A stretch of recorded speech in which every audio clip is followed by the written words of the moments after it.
ಎಲ್ರಿಗೂ ನಮಸ್ಕಾರ. ಮುರಳಿ ಮನೋಹರ್ ಜೋಶಿ ನಿವಾಸಕ್ಕೆ ಭೇಟಿ ನೀಡಿ ಆಶೀರ್ವಾದ ಪಡೆದ ಮೋದಿ.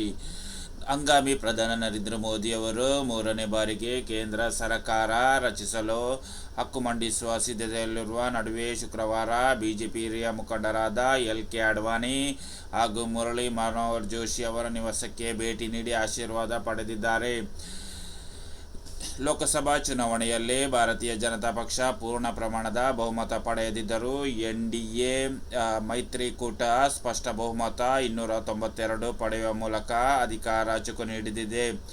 543 ಸದಸ್ಯ ಬಲದ ಲೋಕಸಭೆ ಅಧಿಕಾರ ನಡೆಸಲು 272 ಸ್ಥಾನಗಳ ಅಗತ್ಯವಿದೆ. ಇಂದು ನಡೆದ ಎನ್ಡಿಎ ಮೈತ್ರಿಕೂಟ ಸಭೆಯಲ್ಲಿ ನರೇಂದ್ರ ಮೋದಿ ಅವರು 18ನೇ ಲೋಕಸಭೆಯ ಸಂಸದೀಯ ನಾಯಕರಾಗಿ ಆಯ್ಕೆ ಮಾಡಿದ್ದು, ಈ ಮೂಲಕ 3ನೇ ಬಾರಿಗೆ ಪ್ರಧಾನಿಯಾಗಿ ಪ್ರಮಾಣ ವಚನ ಸ್ವೀಕಾರ ಹಾದಿ ಸುಗಮದಂತಾಗಿದೆ. ಜೂನ್ 9ರ ಸಂಜೆ 6 ಗಂಟೆಗೆ ನರೇಂದ್ರ ಮೋದಿ ಅವರು 3ನೇ ಬಾರಿಗೆ ದೇಶದ ಪ್ರಧಾನಿ ಪ್ರವಚನ ಸ್ವೀಕರಿಸಲಿದ್ದಾರೆ. ಈ ಸಂದರ್ಭದಲ್ಲಿ ದೇಶ ವಿದೇಶ ಗಣ್ಯರು ಭಾಗಿಯಾಗುವ ಸಾಧ್ಯತೆ ಎಂದು ವರದಿ ತಿಳಿಸಿದೆ. 3 ಚುನಾವಣೆಯಲ್ಲಿ ಕಾಂಗ್ರೆಸ್ ಗಳಿಸಿಗಿಂತ ಹೆಚ್ಚು ನಾವು 2024ರಲ್ಲಿ ಗೆದ್ದಿದ್ದೇವೆ. ಮೋದಿ ಬಿಜೆಪಿ ನೇತೃತ್ವದ ರಾಷ್ಟ್ರೀಯ ಪ್ರಜಾಪ್ರಸ್ಮಾರಕ ಒಕ್ಕೂಟ ಹೊಸದಾಗಿ ಚುನಾಯಿತರಾದ ಸಂಸದರು ಶುಕ್ರವಾರ ನರೇಂದ್ರ ಮೋದಿಯವರನ್ನು ಸಂಸದೀಯ ಪಕ್ಷದ ನಾಯಕರನ್ನಾಗಿ ಮಾಡುವ ನಿರ್ಣಯವನ್ನು ಸರ್ವಾನುಮತದಿಂದ ಅಂಗೀಕರಿಸಿದರು. ಸಂಸತ್ತಿನ ಸೆಂಟ್ರಲ್ ಹಾಲ್ನಲ್ಲಿ ನಡೆದ ಉನ್ನತ ಮಟ್ಟದ ಸಭೆಯಲ್ಲಿ ಅವರನ್ನು ಪ್ರಧಾನಿಯಾಗಿ ಅನುಮೋದಿಸಿದರು.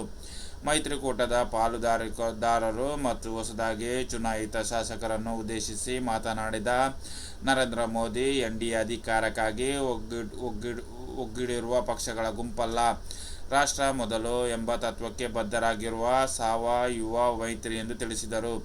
ಇದು ಭಾರತದ ಇತಿಹಾಸದಲ್ಲಿ ಅತ್ಯಂತ ಯಶಸ್ವಿ ಮೈತ್ರಿಯಾಗಿದೆ. ನಮ್ಮ ಎಲ್ಲ ನಿರ್ಧಾರವನ್ನು ಸರ್ವಾನುಮತವನ್ನು ತಲುಪುವುದು ನಮ್ಮ ಗುರಿಯಾಗಿದೆ ಎಂದು ಅವರು ಹೇಳಿದರು. ವಿಪಕ್ಷ ಬಣದ ಇಂಡಿಯಾ ಒಕ್ಕೂಟವನ್ನು ಇದೇ ಸಮಯದಲ್ಲಿ ನರೇಂದ್ರ ಮೋದಿ ಟೀಕಿಸಿದರು. ಇವಿಎಂಗಳನ್ನು ಪ್ರಶ್ನೆ ಮಾಡುತ್ತಿದ್ದವರು ಮತ್ತು ಚುನಾವಣೆ ವೇಳೆ ಆಯೋಗವನ್ನು ದೂರುತ್ತಿದ್ದವರು ಜೂನ್ 4ರ ಬಳಿಕ ಮೌನವಾಗಿದ್ದಾರೆ ಎಂದಿದ್ದಾರೆ. 2024ರ ಲೋಕಸಭೆ ಫಲಿತಾಂಶವನ್ನು ಬಿಜೆಪಿ ನೇತೃತ್ವದ ಎನ್ಡಿಎ ನಷ್ಟ ಎಂಬ ಬಣ್ಣಿಸುವ ಪ್ರತಿಪಕ್ಷ ಪ್ರಯತ್ನಗಳನ್ನು ಜನರು ವಿಫಲಗೊಳಿಸಿದ್ದಾರೆ. ನಾವು ಎಂದಿಗೂ ಸೋತಿಲ್ಲ ಎಂದು ಮೋದಿ ಹೇಳಿದ್ದಾರೆ. ಕಾಂಗ್ರೆಸ್ ವಿರುದ್ಧ ಹರಿದಾಯ್ದ ಅವರು ದಶಕ ಕಳೆದರೂ ಲೋಕಸಭಾ ಚುನಾವಣೆಯಲ್ಲಿ 100ರ ಗಡಿ ಮುಟ್ಟಲು ಪಕ್ಷಕ್ಕೆ ಸಾಧ್ಯವಾಗಿಲ್ಲ ಎಂದು ಮೋದಿ ಹೇಳಿದರು. ಕಳೆದ 3 ಲೋಕಸಭಾ ಚುನಾವಣೆಯಲ್ಲಿ ಅವರು ಗಳಿಸಿದ ಒಟ್ಟು ಸ್ಥಾನಗಳು ಈ ಚುನಾವಣೆಯಲ್ಲಿ ನಾವು ಗಳಿಸಿದ ಸಂಖ್ಯೆಗಿಂತ ಕಡಿಮೆಯಾಗಿದೆ ಎಂದು ಅವರು ಹೇಳಿದರು.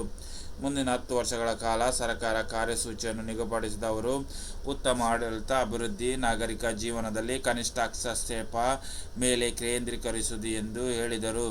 ವಿಡಿಯೋ ಇಷ್ಟವಾದರೆ ನನ್ನ ಚಾನಲ್ ಲೈಕ್ ಮಾಡಿ, ಸಬ್ಸ್ಕ್ರೈಬ್ ಮಾಡುವುದನ್ನು, ರಾಬರ್ಟ್ ನ್ಯೂಸನ್ನು ಮರೆಯಬೇಡಿ ಎಂದು ನಿಮ್ಮ ಹತ್ರ ಕಳಕಳಿಯಾಗಿ ವಿನಂತಿ ಮಾಡುತ್ತೇನೆ.